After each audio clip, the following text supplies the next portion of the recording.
Perkenalkan, nama saya Surtina Adriana Sitorus, NPM 1801010211. Saya akan menjawab kuis pembelajaran tematik, di mana soal yang pertama yaitu menjelaskan alasan yang mendasar diterapkannya pembelajaran tematik untuk kelas 1 sampai dengan kelas 3 SD. Alasan yang pertama yaitu alasan yang mendasar diterapkannya pembelajaran tematik untuk kelas 1 sampai dengan kelas 3 SD yaitu karena pada anak kelas 1 sampai dengan kelas 3 SD ini usia mereka masih sekitar 4 sampai 10 tahun, di mana usia tersebut masih bersifat operasional konkret. Menurut Jean Piaget, bahwa usia tersebut masih membutuhkan alat peraga atau media yang konkret untuk menjelaskan suatu konsep yang tidak lepas dari kehidupan yang paling dekat dengan lingkungan siswa. Oleh sebab itulah, melalui tema yang menarik perhatian siswa, guru dapat membelajarkan beberapa mata pelajaran yang dipadukan ke dalam satu tema. Yang alasan untuk kelas 4 sampai kelas 6 SD yaitu karena pada anak kelas 4 sampai dengan kelas 6 SD ini, mereka masih memiliki kecenderungan belajar dengan ciri hierarkis atau memandang belajar yang berkembang secara bertahap dari yang sederhana ke hal yang kompleks. Dan peserta didik yang duduk di kelas ini, mereka memiliki rasa ingin tahu yang tinggi. Dengan kecenderungan belajar yang seperti itu, maka peserta didik akan lebih mudah belajar melalui pembelajaran tematik yang menekankan pada pengalaman bagi anak. Dipandang dari sudut perkembangan psikologis anak dan Permen nomor 22 tahun 2006 tentang standar isi dan satuan pendidikan dasar dan menengah, berikan penjelasan menurut kata-kata Anda sendiri. Permen nomor 22 tahun 2006 tentang standar isi dan satuan pendidikan dasar dan menengah. Standar isi yang dimaksud di sini adalah mengenai kurikulum. Kurikulum tingkat satuan pendidikan, jenjang pendidikan, dan menengah dikembangkan oleh sekolah dan komite sekolah yang berpedoman terhadap SKL. Kurikulum yang dikembangkan harus berdasarkan prinsip, yaitu berpusat pada potensi, kebutuhan, kepentingan, perkembangan peserta didik. Hal ini dikarenakan dalam mengembangkan kurikulum diperlukan landasan yang berhubungan langsung dengan unsur pendidikan, yaitu peserta didik. Dalam pengembangan kurikulum, perlu diperhatikan perkembangan psikologi anak karena landasan psikologis tersebut memiliki peranan penting. Dalam pengembangan kurikulum, melihat atau mengkaji psikologis perkembangan anak itu akan bermanfaat dalam menentukan materi atau menyesuaikan bahan pelajaran yang harus diberikan kepada peserta didik maupun dari segi penyampaian materi pelajaran. Sebab pola pikir anak sekolah dasar berbeda dengan pola pikir anak sekolah menengah. Oleh sebab itu, setiap materi dan cara penyampaiannya yang diberikan tidak sama. Soal yang ketiga yaitu pembelajaran tematik adalah pembelajaran yang bermakna. Jelaskan maksud yang dari kata tersebut dan berikan contohnya. Pembelajaran tematik ini adalah pembelajaran yang bermakna. Artinya, pembelajaran tematik adalah pembelajaran yang memberikan pengalaman kepada peserta didik. Karena dalam pembelajaran tematik ini, siswa akan memahami konsep yang mereka pelajari melalui pengalaman langsung dan menghubungkannya dengan konsep lain yang sudah mereka pahami. Soal yang nomor 4 yaitu jelaskan landasan pembelajaran tematik berdasarkan filosofi, psikologis, dan yuridis dan aplikasinya pada pembelajaran. Landasan filosofis yaitu dalam landasan filosofis ini pembelajaran tematik dipengaruhi oleh 3 aliran, yaitu yang pertama aliran progresivisme, dan yang kedua konstruktivisme, dan yang ketiga aliran humanisme. Yang pertama, aliran progresivisme ini menekankan bahwa proses pembelajaran perlu ditekankan pada pembentukan kreativitas, pemberian sejumlah kegiatan, dan memperhatikan pengalaman siswa. Yang kedua, aliran konstruktivisme ini mengkehendaki bahwa setiap anak agar mengkonstruksi pengetahuannya sendiri melalui interaksi dengan objek, pengalaman, dan lingkungan. Yang ketiga, aliran humanisme. Memandang siswa sebagai individu yang memiliki keunikan, potensi, dan motivasi masing-masing. Implikasi dari pandangan ini yaitu, yang pertama, isi pembelajaran harus memiliki manfaat bagi siswa secara aktual. Yang kedua, dalam kegiatan belajarnya, siswa harus menyadari penguasaan isi pembelajaran itu bagi kehidupan siswanya. Dan yang ketiga, isi pembelajaran perlu disesuaikan dengan tingkat perkembangan, pengalaman, dan pengetahuan siswa. Yang kedua, landasan psikologis. Model pembelajaran tematik landasan psikologi banyak digunakan yang berkaitan dengan psikologi perkembangan siswa. Hal ini disebabkan bahwa proses pembelajaran itu sendiri berkaitan dengan perilaku manusia. Dalam hal ini yaitu siswanya itu sendiri. Contoh aplikasinya adalah psikologi perkembangan diperlukan dalam menentukan isi atau materi pembelajaran tematik yang akan diberikan kepada siswa agar sesuai dengan tahap perkembangan peserta didik. Yang ketiga, landasan yuridis. Landasan yuridis untuk pembelajaran tematik adalah yang pertama, Undang-Undang Nomor 23 Tahun 2002 tentang Perlindungan Anak. Yang kedua, Undang-Undang Nomor 20 Tahun 2003 tentang Sistem Pendidikan Nasional. Yang kelima yaitu sebutkan implikasi pembelajaran tematik pada guru, siswa, metode, sarana dan prasarana, sumber belajar, pengaturan ruang, dan pemilihan media menurut Anda sendiri. Implikasi dalam pembelajaran tematik pada guru yaitu dalam pembelajaran tematik,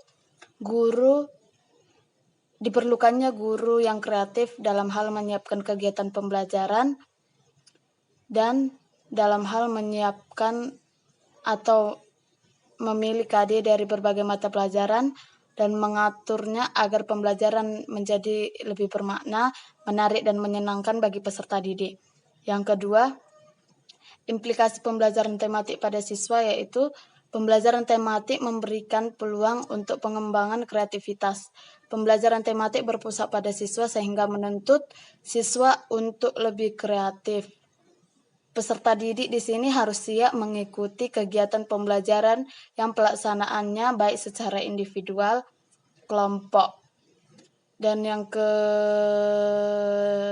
itu implikasi pembelajaran pada metode. Sesuai dengan karakteristik pembelajaran tematik, berbagai variasi kegiatan dengan menggunakan banyak metode, misalnya itu percobaan, metode tanya jawab, demonstrasi, dan lain sebagainya. Yang keempat yaitu implikasi pembelajaran tematik pada sarana dan prasarana. Pembelajaran tematik menekankan siswa untuk mencari dan menemukan suatu konsep secara holistik dan otentik. Oleh karena itulah, dalam pelaksanaannya, pembelajaran tematik harus memerlukan sarana dan prasarana belajar. Dan yang kelima itu implikasi pembelajaran tematik pada sumber belajar. Pembelajaran tematik perlu memanfaatkan berbagai sumber belajar, baik yang didesain khusus ataupun sumber belajar yang ada di lingkungan sekitar. Dan yang keenam itu implikasi pembelajaran tematik pada pengaturan ruang. Dalam pembelajaran tematik perlu pengaturan ruang agar suasana belajar itu lebih menyenangkan dan kondusif. Pengaturan ruang tersebut meliputi ruang yang ditata disesuaikan dengan tema yang sedang dilaksanakan. Yang kedua itu susunan bangku peserta didik yang dapat diubah-ubah sesuai dengan keperluan pembelajarannya. Dan yang ketiga itu dinding kelas yang ada di ruangan tersebut dapat dimanfaatkan untuk memajang setiap hasil karya peserta didik. Soal nomor 6 yaitu jelaskan proses pelaksanaan pembelajaran tematik yang Anda ketahui. Langkah-langkah pembelajaran tematik. Pembelajaran tematik memiliki beberapa langkah-langkah atau tahapan, yaitu yang pertama, guru harus mengacu pada tema sebagai pemersatu berbagai mata pelajaran untuk 1 tahun. Dan yang kedua, guru harus melakukan analisis standar kompetensi lulusan, kompetensi inti, kompetensi dasar, dan membuat indikator dengan tetap memperhatikan muatan materi dari standar isi. Dan yang ketiga yaitu membuat hubungan antara kompetensi dasar, indikator dengan tema. Yang keempat, membuat jaringan KD dan indikator. Pemetaan dalam bentuk jaringan tema akan memperlihatkan keterkaitan antar tema dengan kompetensi dasar dari setiap mata pelajaran. Dan yang kelima, menyusun silabus berdasarkan matriks pembelajaran tematik. Dan yang keenam itu adalah membuat rencana pelaksanaan pembelajaran tematik berdasarkan silabus. Yang ketujuh yaitu buatlah desain pembelajaran tematik di SD dengan menggunakan satu tema. Kelasnya itu bebas.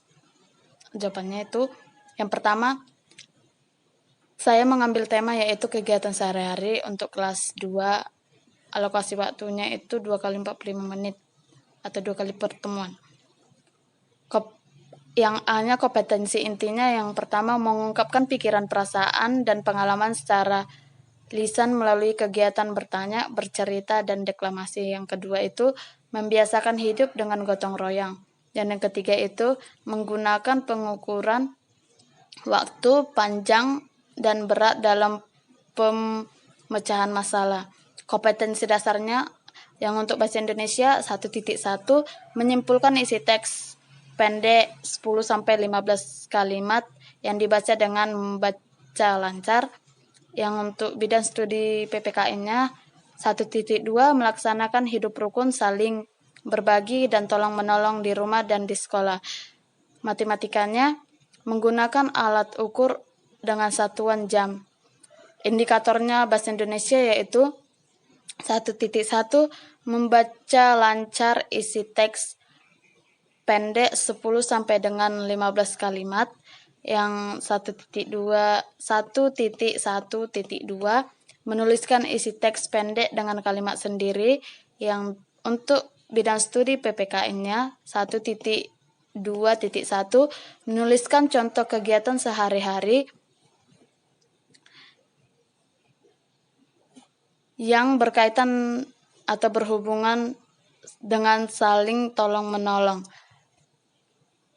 Untuk matematikanya yaitu 2.1.1 membaca waktu yang ditunjukkan oleh jarum jam. 2.1.2 menulis waktu yang ditunjukkan oleh jarum jam. Tujuan pembelajarannya yang pertama, peserta didik dapat membaca lancar teks pendek yang berisi 10 sampai dengan 15 kalimat dengan lafal dan intonasi yang benar.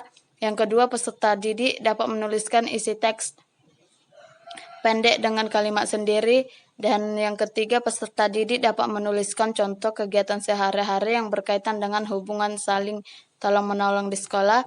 Dan yang keempat, peserta didik dapat membaca waktu yang ditunjukkan jarum jam. Dan yang kelima, peserta didik dapat menuliskan waktu yang ditunjukkan jarum jam yang berhubungan dengan kegiatan sehari-hari. Yang bagian D-nya materi pembelajaran yang pertama, membaca lancar dan menyimpulkan isi teks pendek yaitu 10-15. Yang kedua, hidup rukun dan tolong menolong. Dan yang ketiga, pengukuran waktu dengan satuan jam. Yang bagian E-nya metode pembelajaran. Metode pembelajaran yang digunakan adalah metode ceramah, pemberian tugas, tanya jawab, dan praktek. Dan yang berikutnya yaitu kegiatan pembelajaran. Yang pertama, pembukaan. Pada bagian pembukaan ini, guru dan siswa bersama-sama menyanyikan lagu bangun tidur dan kemudian guru memberikan motivasi dengan tanya jawab. Dan yang ketiga yaitu guru memberikan pujian apabila peserta didik dapat menjawab pertanyaan oleh guru dan memberikan suatu nasihat apabila peserta didik menjawab dengan bahwa peserta didik itu bangunnya kesiangan. Dan yang keempat yaitu guru menanyakan setelah selesai mandi yang kamu lakukan itu pada nyanyian yang telah dinyanyikan itu apa. Oleh sebab setelah itu guru menyampaikan tema pembelajaran hari itu yaitu kegiatan sehari-hari. Yang kedua, kegiatan inti. Di kegiatan inti ini yang pertama dilakukan adalah guru membagikan teks pendek untuk semua peserta didik dan guru memberikan tugas kepada peserta didik secara bergiliran untuk membaca teks pendek tersebut yang berjudul dengan kegiatan sehari-hari. Dan setelah itu peserta didik yang lainnya mendengarkan bacaan yang dibacakan oleh temannya. Dan yang selanjutnya itu guru membetulkan lafal dan intonasi apabila peserta didik salah membacakan lafal dan intonasi pada saat membaca bacaannya. Dan yang keempat itu peserta didik dengan bimbingan guru menuliskan kesimpulan isi teks pendek dengan kalimatnya sendiri. Itu yang tugas yang pertama yang diberikan oleh guru. Lalu yang kelima itu peserta didik bersama guru membahas tentang pengertian hidup rukun, manfaat tolong-menolong dalam keluarga dan antar teman di sekolah. Dan yang keenam itu peserta didik diberi tugas untuk menuliskan kegiatan sehari-hari yang berkaitan dengan adanya hubungan saling tolong-menolong baik yang dilakukan di rumah maupun yang di sekolah.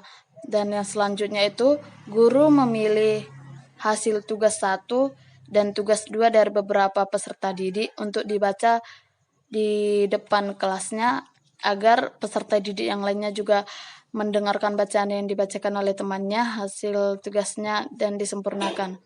Yang ketiga, penutup. Di dalam penutup ini guru mengulang kembali kegiatan sehari-hari atau berkaitan dengan waktu yang biasa dilakukan siswa mulai bangun tidur pagi sampai menjelang tidur malam. Yang kedua, guru bersama siswa menyimpulkan mengenai materi yang sudah dipelajari atau yang dibahas. Dan yang ketiga, guru memberikan tugas rumah untuk mencari bacaan yang berisi tentang hidup rukun dan suka tolong-menolong. Dan yang keempat itu guru dan siswa bersama-sama menutup pembelajaran dengan doa. Soal nomor 8, jelaskan apa saja yang menjadi permasalahan pembelajaran tematik di SD. Permasalahan pembelajaran tematik di SD itu yang pertama, banyak guru kebingungan dalam menentukan tema yang sesuai dengan KD dari beberapa mata pelajaran yang ditematikkan atau yang dipadukan. Akibatnya, tema yang dipilih itu kurang dapat digunakan untuk mengeksploitasi KD dari mata pelajaran tertentu yang ditematikkan atau yang dipadukan. Yang kedua, dalam menerapkan pembelajaran tematik, keterbatasan media yang dimiliki oleh sekolah menyulitkan untuk menentukan media yang tepat dalam mengaitkan tema dengan mata pelajaran yang dipadukan. Yang ketiga itu minimnya pengalaman mengajar guru menggunakan pembelajaran tematik. Guru masing-masing merasa sulit dan menyajikan pembelajaran tematik dan sebagian sarana di sekolah untuk menunjang pembelajaran tematik masih dibilang terbatas sehingga mengalami kesulitan dalam menerapkan pembelajaran tematik. Dan yang keempat, dalam penilaian proses dan hasil belajar, guru harus melakukan 4 nilai setiap harinya. Hal ini menyebabkan guru kesulitan dan rumit dalam melakukan penilaian, serta dalam penulisan rapot yang menggunakan deskripsi membuat guru kewalahan dalam mengerjakannya. Jelaskan pengertian dan landasan pembelajaran tematik di SD. Pembelajaran tematik itu adalah suatu kegiatan pembelajaran yang memadukan materi atau beberapa mata pelajaran dalam satu tema, sehingga dapat memberikan pengalaman bermakna kepada siswa. Landasan yuridis dalam pembelajaran tematik berkaitan dengan berbagai kebijakan atau peraturan yang mendukung pelaksanaan pembelajaran tematik di sekolah dasar. Landasan yuridis tersebut adalah Undang-Undang Nomor 23 Tahun 2002 tentang Perlindungan Anak yang menyatakan bahwa setiap anak berhak memperoleh pendidikan dan pengajaran dalam rangka pengembangan pribadinya dan tingkat kecerdasannya sesuai dengan minat dan bakatnya. Itu terdapat pada pasal 9. Dan yang kedua yaitu Undang-Undang Nomor 20 Tahun 2003 tentang Sistem Pendidikan Nasional menyatakan bahwa setiap peserta didik pada setiap satuan pendidikan berhak mendapatkan pelayanan pendidikan sesuai dengan bakat, minat, dan kemampuannya. Terdapat pada bab 5 pasal 1B. Selain itu, berdasarkan Peraturan Menteri Pendidikan Nasional Nomor 22 Tahun 2006 ditekankan bahwa pembelajaran pada kelas 1 sampai dengan kelas 3 dilaksanakan melalui pendekatan tematik. Yang ke-10 yaitu jelaskan konsep pembelajaran tematik. Konsep pembelajaran tematik ini berusaha untuk memenuhi beberapa hal dalam mengembangkan pengetahuan peserta didik dan pengalaman peserta didik, yaitu sebagai berikut. Yang pertama, berpusat pada peserta didik. Yang kedua, memberikan pengalaman langsung. Dan yang ketiga itu tidak terjadi pemisahan materi pembelajaran secara jenis. Dan yang keempat itu bersifat fleksibel.